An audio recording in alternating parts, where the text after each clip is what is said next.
사랑하는 초업제일교회 성도 여러분, 반갑습니다. 김정민 목사입니다. 간밤에도 주님 안에서 평안히 잘 주무셨습니까? 오늘은 2024년 4월 17일 수요일 아침입니다. 오늘도 주의 말씀으로 승리하시는 복된 날 되기를 주의 이름으로 축원하면서 기도하고 오늘 말씀 묵상 시작합니다. 아버지 하나님 감사합니다. 어젯밤 간밤에도 지켜주시고 또 이렇게 좋은 날을 주시니 감사합니다. 간밤에도 자고 일어나 새날을 맞이하게 하신 하나님, 오늘 하루도 아버지의 영광을 나타내며 주의 뜻을 이루며 살아가는 우리 모든 성도님들의 삶이 되게 하여 주옵소서. 정말 말씀에 이끄는 대로 또 말씀 앞에 순종하는 우리 모든 성도들의 삶이 되게 하여 주옵소서.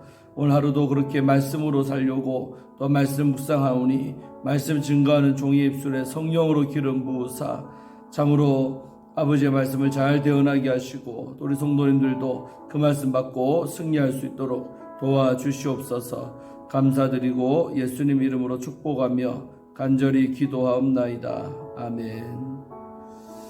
사랑하는 성도 여러분, 우리가 뉴스를 통해서도 지금 알고 계시겠지만 또 이란이 또 이스라엘을 공격했습니다. 또 이스라엘이란 나라가 정말 세워진 이래 처음으로 본토가 이란에 의해서 침공당하는 그런 안타까운 일이 생겨났습니다. 그래서 이 일 때문에 참으로 국제가 큰 전쟁이 벌어질까 다들 걱정하고 또 그렇게 노심초사하고 있습니다.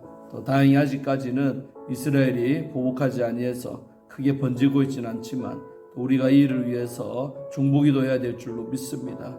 우리나라에게까지 큰 또 영적으로 또 여러 가지 경제적으로 영향이 미치기 때문에 그렇습니다. 꼭 기도하시기를 바라면서 우리 역대하 7장 14절을 근거로 한 찬송 우리 나의 백성이 함께 부르고 오늘 말씀 묵상을 시작하겠습니다. 우리 함께 찬송 드리겠습니다.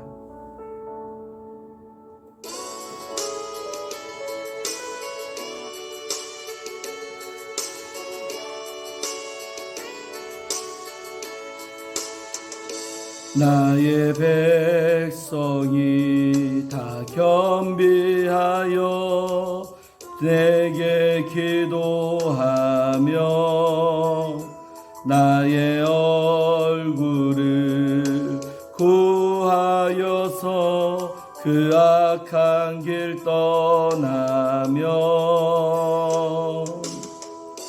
하늘에서 듣고 죄를 사하며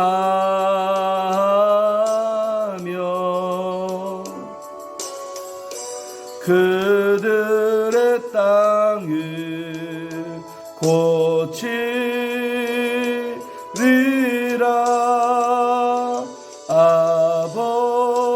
아버지여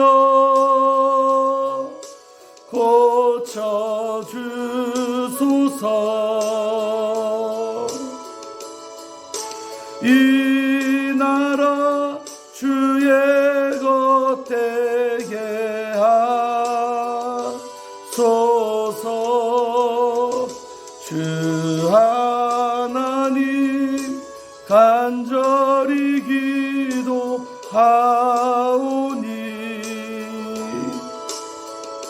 상한 이 땅 새롭게 하소서. 무릎 꿇고 다 겸비하여 주께 기도하리. 주의 얼굴을 구하여서 그 악한 길 떠나리. 주님의 자비로 죄를 사하며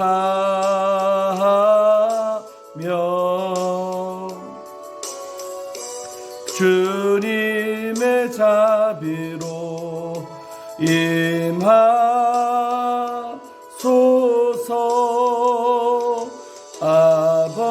아버지여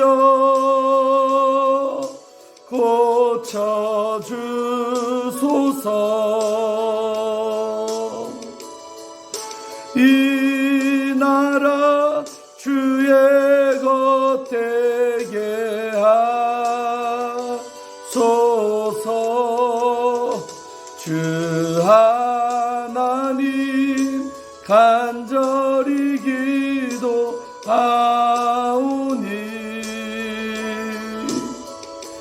상한 이 땅 새롭게 하소서. 아버지여, 아버지여, 고쳐주소서.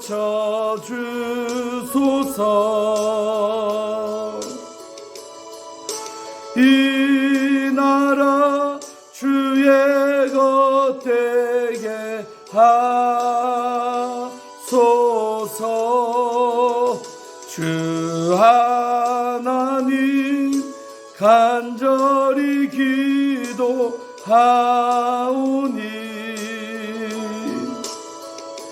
상한 이 땅 새롭게 하소서. 새롭게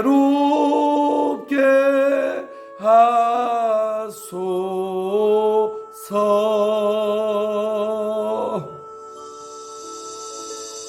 할렐루야.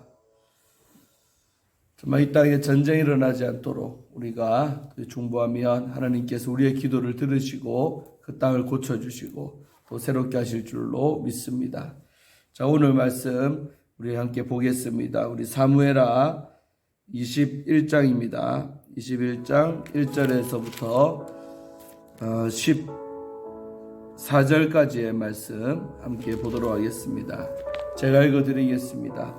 이 말씀은 하나님의 말씀입니다. 다윗의 시대에 해를 거듭하여 3년 기근이 있으므로 다윗이 여호와 앞에 간구하매 여호와께서 이르시되 이는 사울과 피를 흘린 그의 집으로 말미암음이니 그가 기브온 사람을 죽였음이니라 하시니라. 기브온 사람은 이스라엘 족속이 아니요 그들은 아모리 사람 중에서 남은 자라. 이스라엘 족속들이 전에 그들에게 맹세하였거늘 사울이 이스라엘과 유다 족속을 위하여 열심히 있으므로 그들을 죽이고자 하였더라. 이에 왕이 기브온 사람을 불러 그들에게 물으니라. 다윗이 그들에게 묻되 내가 너희를 위하여 어떻게 하랴? 내가 어떻게 속죄하여야 너희가 여호와의 기업을 위하여 복을 빌겠느냐 하니 기브온 사람이 그에게 대답하되 사울과 그의 집과 우리 사이의 문제는 은금에 있지 아니하오며 이스라엘 가운데에서 사람을 죽이는 문제도 우리에게 있지 아니하리이다 하니라. 왕이 이르되 너희가 말하는 대로 시행하리라. 그들이 왕께 아뢰되 우리를 학살하였고 또 우리를 멸하려 이스라엘 영토에 머물지 못하게 하려고 모해한 사람의 자손 7사람을 우리에게 내주소서. 여호와께서 택하신 사울의 고을 기브아에서 우리가 그들을 여호와 앞에서 목매어 달겠나이다 하니 왕이 이르되 내가 내주리라 하니라. 그러나 다윗과 사울의 아들 요나단 사이에 서로 여호와를 두고 맹세한 것이 있으므로 왕이 사울의 손자 요나단의 아들 무비보셋은 아끼고 왕이 이에 아야의 딸 리스바에게서 난 자 곧 사울의 두 아들 알모니와 무비보셋과 사울의 딸 메라베에서 난 자 곧 무올라 사람 바르실라의 아들 아드리엘의 5 아들을 붙잡아 그들을 기브온 사람의 손에 넘기니 기브온 사람이 그들을 산 위에서 여호와 앞에 목매어 달매 그들 7사람이 동시에 죽으니 죽은 때는 곡식 베는 첫날 곧 보리를 베기 시작하는 때더라. 아야의 딸 리스바가 굵은 배를 가져다가 자기를 위하여 바위 위에 펴고 곡식 베기 시작할 때부터 하늘에서 비가 시체에 쏟아지기까지 그 시체에 낮에는 공중에 새가 앉지 못하게 하고 밤에는 들짐승이 범하지 못하게 한지라. 이 아야의 딸 사울의 첩 리스바가 행한 일이 다윗에게 알려지매 다윗이 가서 사울의 뼈와 그의 아들 요나단의 뼈를 길랏 야베스 사람에게서 가져가니 이는 전에 블레셋 사람들이 사울을 길보아에서 죽여 블레셋 사람의 벳산 거리에 매단 것을 그들이 가만히 가져온 것이라. 다윗이 그곳에서 사울의 뼈와 그의 아들 요나단의 뼈를 가지고 올라오매 사람들이 그 달려 죽은 자들의 뼈를 거두어다가 사울과 그의 아들 요나단의 뼈와 함께 베냐민 땅 셀라에서 그의 아버지 기스의 묘에 장사하되 모두 왕의 명령을 따라 행하니라. 그 후에야 하나님이 그 땅을 위한 기도를 들으시니라. 아멘. 사랑하는 성도 여러분, 오늘 우리 사무엘하 21장 말씀을 통해 함께 은혜를 받기를 원합니다. 특별히 오늘 본문은 영적으로 중요한 원리를 하나 담고 있습니다. 또한 이 시대 가운데도 꼭 필요한 말씀인 줄로 믿습니다. 잘 듣고 큰 은혜를 받으시기를 바랍니다. 자, 오늘 말씀은 뭐냐면 다윗의 시대에 해를 거듭하여 3년이나 기근이 있었답니다. 그러니까 엄청난 굶주림과 배고픔이 있었다는 거죠. 1년도 아니고 3년 연속으로 그 땅에 기근이 왔다는 거예요. 땅은 메마르고 비도 내리지 않고. 그러니까 옛날이나 지금이나 옛날 같았으면 이제 우리 조선시대에는 기우제 지냈다 그러고 왕이 세상에 맞죠. 왕이 그렇게 엎드리잖아요. 자기 때문이라고. 나를 봐서라도 이 땅에 비를 내려달라고 막 기우제도 지내고. 이 당시에도 이렇게 3년이나 기근이 되니까 당연히 다스리는 왕인 다윗의 마음에 근심이 오는 거죠. 왜 이럴까? 왜 이 땅에 비가 안 내리고 그 기근이 왔을까? 그 원인을 찾으려고 막 하나님 앞에도 기도도 했는 것입니다. 자, 기도했더니 다윗이 옆에 간구함에 기도했다는 거죠. 기도했더니 하늘로부터 답이 왔어요. 우리 하나님께서 이렇게 말합니다. 이는 이렇게 기근이 온 이유는 이 말이죠. 원인은 사울과 피를 흘린 그의 집으로 말미암습니다. 그러니까 사울의 집안 때문에, 사울의 집이 피를 흘렸기 때문에 이런 일이 왔다는 거죠. 그 구체적으로 누구의 피를 흘렸냐? 바로 기브온 사람을 죽였습니다 하셨다는 거예요. 기브온 사람. 뒤에 나오지만 이 기브온 사람은 2절에 보면 이스라엘 족속이 아니요, 한마디로 이방인들입니다. 바로 가나안 땅에 들어갈 때 정복해야 했던 그 대상이 중에 한 아모리 족속의 한 그룹이 이 기브온 사람들이죠. 그러니까 이스라엘 족속이 아니죠. 그들을 아모리 사람 중에서 2절에 보니까 그들 아모리 사람 중에서 남은 자라. 그러니까 아모리 7족속 중에 하나죠. 그 아모리 족속 사람들 중에 남은 자가 바로 기브온 사람들이었는데 바로 여호수아가 살려주겠다고 약속을 했다는 것입니다. 그러니까 이스라엘 족속들이 전에 그들에게 맹세했다는 거예요. 절대 죽이지 않겠느라고. 여호수아가 대표자로 하나님 이름을 걸고 맹세했어요. 안 죽이겠다고. 그런데 후에 잘 살고 있었는데 이스라엘 땅 안에서 사울이 이스라엘과 유다 족속을 위하여 열심히 있으므로, 사울이 이제 왕이 돼가지고요, 이 나라 한번 잘해볼기라고 자기의 열심이겠죠. 여호와의 열심이 아니라 자기 개인의 그 열심으로 그들을 죽였다는 것입니다. 죽였다는 거예요.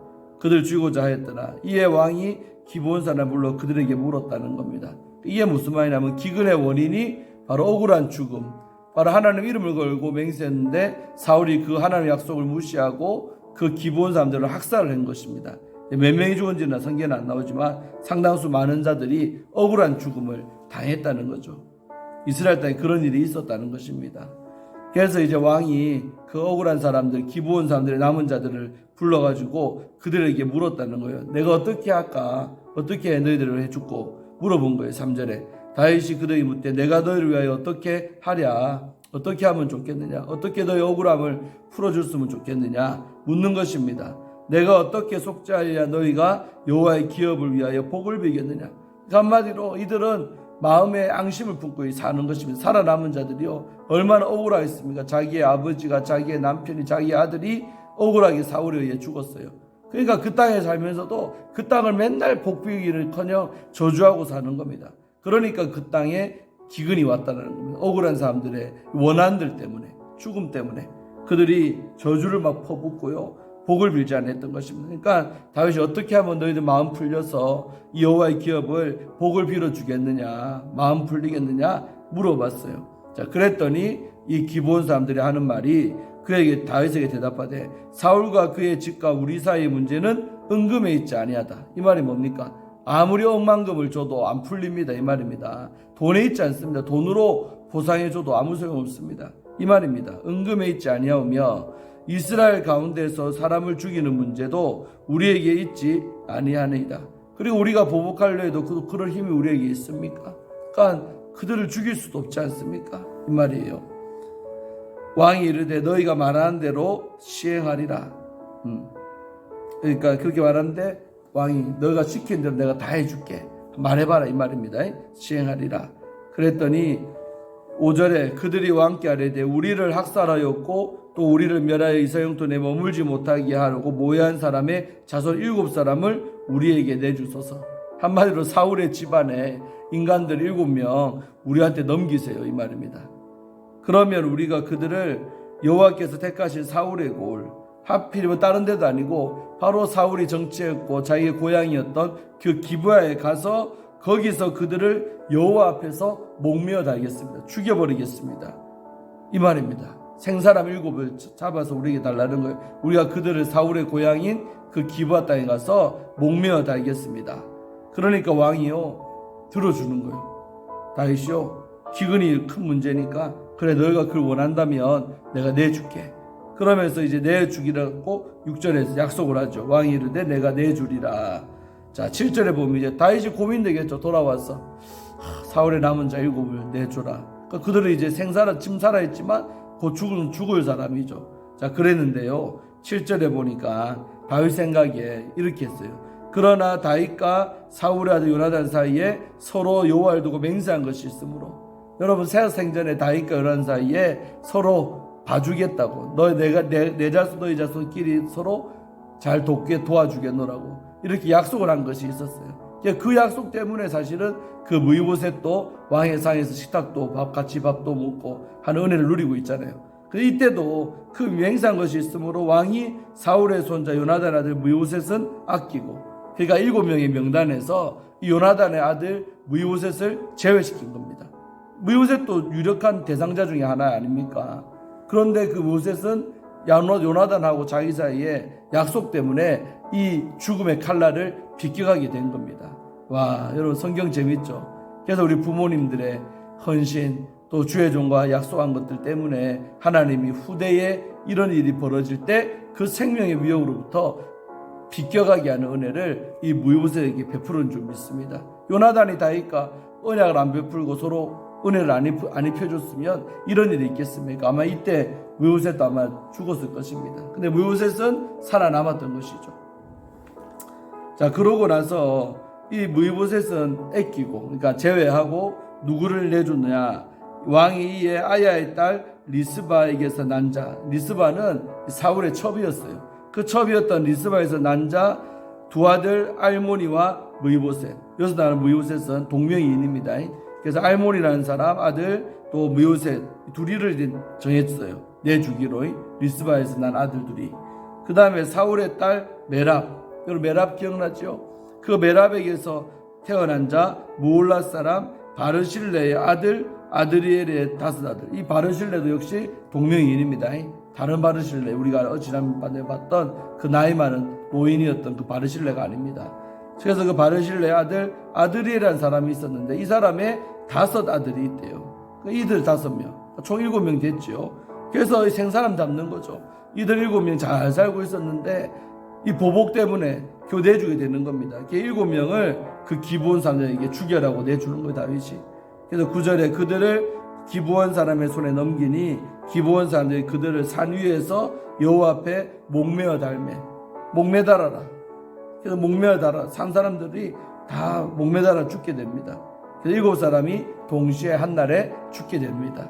그때는 어떤 때냐, 바로 곡식 베는 첫날, 그 보리를 베기 시작하는 때에 이 7명을 죽였다는 것입니다. 그래갖고 이 7명을 그렇게 산채로 매달아 가지고 죽였습니다. 자 이렇게 해서 이제 그 죽은 사람의 원혼을 달래는 일을 살아있는 사람 7명을 죽임으로 이렇게 처리를 된 것입니다. 자 그러고 나서 이제 죽음 이후에 또 어떤 일이 있었냐면 이 아야의 딸 리스바. 리스바가 나이가 엄청 높아겠죠. 이제 사울의 첩인데 벌써 다윗 시대에 많이 갔으니까 나이가 많은 여자일 거예요.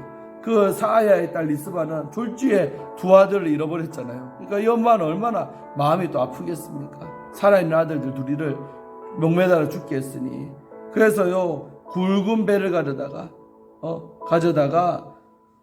자기를 위하여 바위 위에 펴고, 그 다음에 곡식 베기 시작할 때부터 하늘에서 비가 시체에 쏟아지기까지, 그러니까 아들들 그 시체 앞에 굵은 배를 펴고요, 그 다음에 하늘에서 비가 쏟아지기까지 그 시체에 낮에는 공중에서 앉지 못하게 하고 밤에는 들짐승이 범하지 못하게 한지라. 한마디로 낮에는 그 시체가 되면요 동물들이 막 달려들잖아요. 그러니까 낮에는 시체를 지키고 있는 거죠. 어미가 낮에도 지키고 밤에도 지키고. 참 감동스러운 장면이죠. 얼마나 많은 백성들의 마음이 아팠겠습니까? 억울한 죽음 앞에서. 그래서 그렇게 된 거예요. 11절에 보면 이에 아야의 딸 사울의 첩 리스바가 행한 일이 다윗에게 알려졌답니다. 그러니까 다윗 왕궁에 있는 다윗이 바로 리스바, 자기에게나 좀 어르신이죠, 가문에. 그러니까 그 리스바가 이렇게 시체 빼서 그러고 있다는 것을 다윗이 들었답니다. 자, 그래갖고 다윗이 조치해준 이 내용이 뭐냐면, 자, 사울의 뼈와 그의 아들 요나단의 뼈를, 그러니까 사울과 요나단이 한날 한시에 길보아산 전투에서 죽었잖아요. 그리고 그때 그들의 시체를 감사하게 거두어준 사람이 누굽니까? 길르앗 야베스 사람들 아닙니까? 그러니까 그 길르앗 야베스 사람들에게 아직까지 그 뼈와 사울의 뼈 또 요나단의 뼈가 보관되어 있었다는 겁니다. 근데 그 뼈를 이때 다윗이 가서 가져오는 거예요. 가져와서 이때 이거 이제 부연선명이죠. 12절에 이는 전에 블레셋 사람들이 사울을 길보아에서 죽여 블레셋 사람들의 벳산거리에 매단 것을 그들이 가만히 가져온 것. 그러니까 길르앗 야베스 사람들이 가져왔던 그 뼈들이 아직도 그들 수중에 있었는데, 이때 다윗이 그것을 시체들 이제 뼈만 남은 거죠. 6월만 가져온 것입니다. 가져와 가지고 어떻게 했냐면 합장해 주는 거예요. 다윗이 그곳에서 사울의 뼈와 그의 아들 요나단의 뼈를 가지고 올라오매 사람들이 그 달려 죽은 자들의 뼈를 거두어, 그러니까 7명의 시체에서 나오는 6월, 또 다윗의 뼈, 요나단의 뼈를 다 같이 이제 모으는 거죠. 모아 가지고 사울과 그의 아들 요나단의 뼈와 함께 베냐민 땅 셀라에서 그의 아버지 기스의 묘에, 그러니까 사울의 아버지가 기스잖아요. 그 기스의 묘에 다 같이 온 집안 사람들을 묻어줬다는 겁니다. 이때 합장된 합장, 흩어져 있던 시신들이 하나로 모이는 거죠. 묘에 장사되 모두 왕의 명령을 따라 행했다는 겁니다. 중요한 건 뭐예요? 그 후에야 이렇게까지 이제 죽인 다음에 그 시체까지 다 모아서 이렇게 합장해 준 다음에 그 후에야 하나님이 그 땅을 위한 기도를 들으셨다는 거예요. 한마디로 기근이 끝났다는 것입니다. 그제서야 비로소 이제 하나님도 그 기도에 들어 응답하셨다는 겁니다. 자, 오늘 여러분, 이것이 우리에게 주는 교훈이 뭡니까? 바로 이 땅에서 억울한 자들의 죽음이 있으면요, 그 땅이 저주를 받고 또 이렇게 기도도 상달되지 않는다는 것입니다. 그러니까 우리 현대인들에게 이게 무슨 상관이 있냐? 상관이 있지요. 왜냐하면요, 우리도 항상 내 죄만 고백하고 회개한다고 인생이 잘 풀어지는 것도 아니라 정말 내 조상들이 했던 행위들에 대해서 조사도 해보고 알아야 됩니다. 그래서 뒤늦게라도 거기에 적절한 대가 지불을 할 때에 바로 응답도 되고 이런 이제 풀어진다는 것이죠. 아도 뭐 무당점지 같은 얘기 같지요. 그러나 성경 속에 이제 이런 얘기가 나온다는 것입니다. 그래서 뭐 무속 세계에서나 보면 이런 행위들이 많이 있습니다. 죽은 사람의 원혼을 달래는 초혼제라든지 막 그런 굿도 하고 그런 제사도 지냅니다. 우리들은 뭐 그렇게 할 필요는 없지만 우리가 지금 오늘날도 이렇게 그러면 시체를 살아있는 사람 죽여갖고 보상이겠습니까? 그런 것이 아닙니다. 지나간 일이지만 회개할 것 끄집어내서라도 회개하라는 그 영적인 교훈이 있습니다. 회개의 대가 지불을 우리가 값을 치르고라도 해야지요. 그래갖고 우리 조상들이 혹시라도 누군가의 사람들에게 억울한 일을 했거나 또 다른 사람 눈에 피눈물을 흘리게 했던 일이 있었다면 그 부모는 이제 돌아가시고 없어요. 그래도 자식이 내가 그걸 알았다면 내가 대신해서라도 회개하고 값을 치르고 또 혹시라도 그 남은 후손들이 있으면요, 그들의 마음을 달래주거나 풀어준 일들을 우리가 해야 될 줄로 믿습니다. 자, 쉽지 않죠, 여러분. 이렇게 아마 하려는 사람도 안 해봤을 거예요. 근데 가만히 집안마다 생각해보면, 추적해보면 꼭 그런 일들이 없는 집도 물론 있겠지만 있는 집들이 있습니다. 그것들 때문에 남은 후손들이 잘 안 되거나 힘든 일들이 있을 수 있다는 거죠. 그런 걸 찾아가지고 대신해서라도 뒤늦게 후손들이 보상을 해주는 그런 일들이 일어나야 될 줄로 믿습니다. 그래서 오늘 성경장 어려운 본문이지만 이러한 일이 다윗의 때에 기근이 벌어졌을 때 있었다는 것입니다.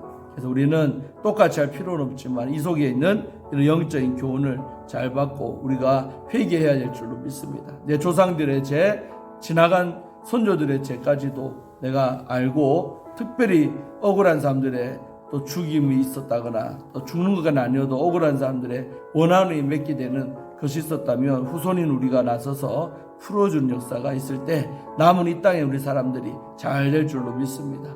그런 은혜를 잘 받고 살아가는 여러분 되기를 주의 이름으로 축원합니다. 기도하고 오늘 말씀 묵상을 마치겠습니다. 하나님 아버지 감사합니다. 오늘 기브온 사람들의 억울한 학살당했던, 사울의 집에 의해서 학살당했던 일들을 이 다윗의 때에 기근이 있으므로 또 원인을 분석하고 찾아내서 정말 다윗이 보상해 주는 장면이 나오고 있습니다. 아버지 하나님, 이것이 우리에게 주는 교훈이 무엇입니까? 또 성도들이 각자 깨달은 줄로 믿사오니, 또 우리도 지나간 죄에 대해서, 또 조상들의 죄에 대해서, 또 억울한 사람들의 억울함을 풀어주는 그런 기도도 해야 될 줄로 믿사오니, 그런 기도를 할 수 있는 은혜를 베풀어 주옵시고, 또 생각나는 것들이 있다면 또 생각나게 하는 분도 우리 하나님이시오니, 그 생각나게 하신 하나님의 뜻을 쫓아 회개하며 나아갈 때에 이 땅에 남은 우리 후손들이 땅에서 잘 되고 참으로 잘 풀어지는 역사가 있을 줄로 믿습니다. 아버지 하나님, 역사하여 주시고 큰 깨달음 있게 하여 주옵소서. 오늘 하루도 이 말씀 붙잡고 승리하는 우리의 복된 삶이 되게 하여 주옵소서. 감사드리고 예수님 이름으로 축복하며 간절히 기도하옵나이다. 아멘. 사랑하는 성도 여러분, 잘 지내시다가 저녁에 수요예배 뵙겠습니다. 저녁에 뵙겠습니다. 샬롬.